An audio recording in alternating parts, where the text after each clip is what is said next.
I guess one of the this I think this is an example of kind of, reducing people to like a quantitative measurement would be the IQ test, right? Exactly. It's one of the prototypical kind of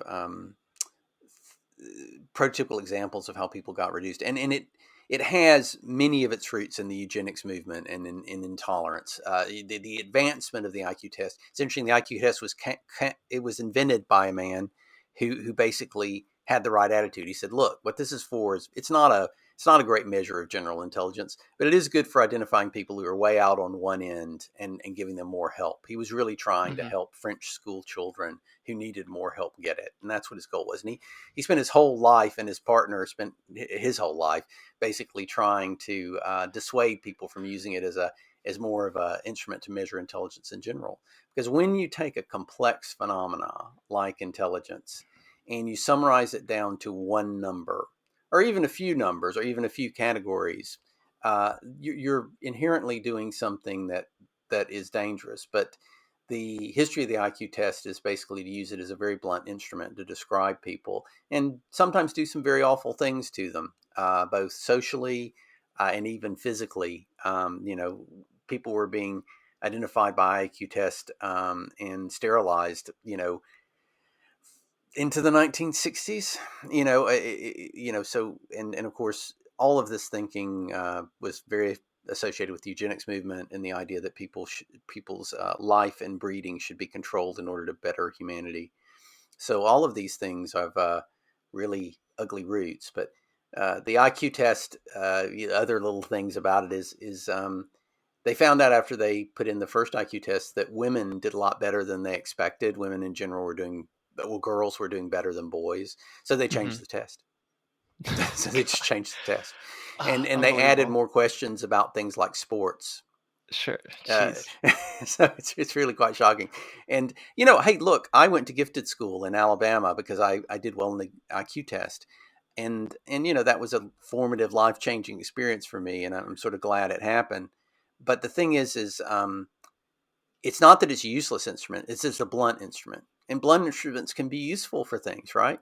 Just don't use them for things that require fine work, Mm. and don't use them to make sweeping assumptions about humanity, as has been done in books writing about, particularly the bell curve, Murray's bell curve book. Kind of saying that the IQ test is predictive of lots and lots of stuff, and kind of correlated to things like race, which is rubbish because the IQ test is a extraordinarily rough measure, and of course it correlates to all sorts of other things. You know, there's such a thing as cross correlation. Is like the fact that this test correlates to other tests that kids have to take in school says something about test. It doesn't say something about children, right? Mm. And the life and the tests that then life presents are thoroughly indoctrinated in that quantitative view as well. So the fact that that correlates the IQ test is unsurprising, but that doesn't mean that it's a real measure of intelligence. And anybody who has day to day experience of people knows this, right? If you've experienced broad experience of people, there are a lot of people who maybe not good at school or test or things like that, but are deeply wise and intelligent, and we all know that. People are sensitive. People know this, but algorithms don't. So there you go. Hmm. Yeah. So for me, that was like kind of the example that really helped me to understand kind of how algorithms work. Because that is that an appropriate way to look at it, where that what the IQ test does, where you take a test and then it assigns you an intelligence number. That's what algorithms are doing behind the scenes, sort of.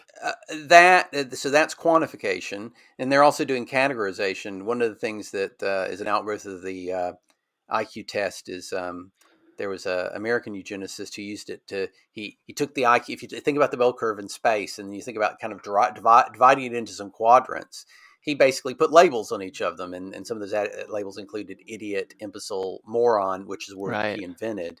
And I'm trying to remember this guy's name. It's freezing on me for a minute. But the IQ test was the word moron is an outcome of categorizing based on the. So the first you quantify and then you categorize, then you place people in categories. And isn't it ironic? And this is something I think about a lot is um, in a time where people are trying to decategorize the way they explain themselves, where we have people who now are non-binary is something that's come up. The idea of people, mixed race people, not identifying as black or white or anything, identifying as mixed. In this time when people are beginning to decategorize themselves, we're instantiating an infrastructure, an algorithmic infrastructure in the world that's all about quantification and categorization. So those two things Yeah. run counter to one another in a huge way.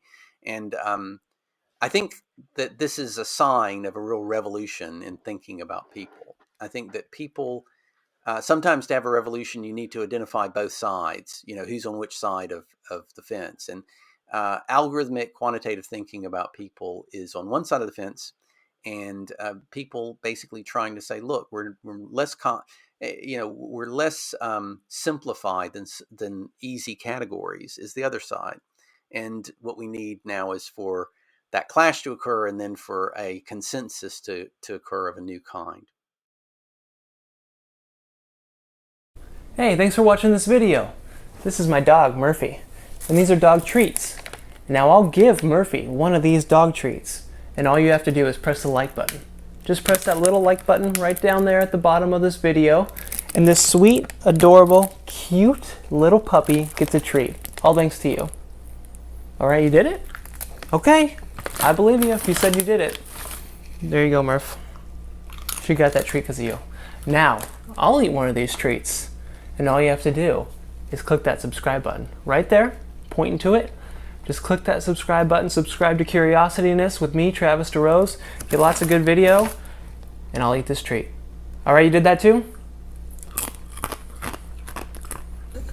That's not very good. Bro, I'm not very good.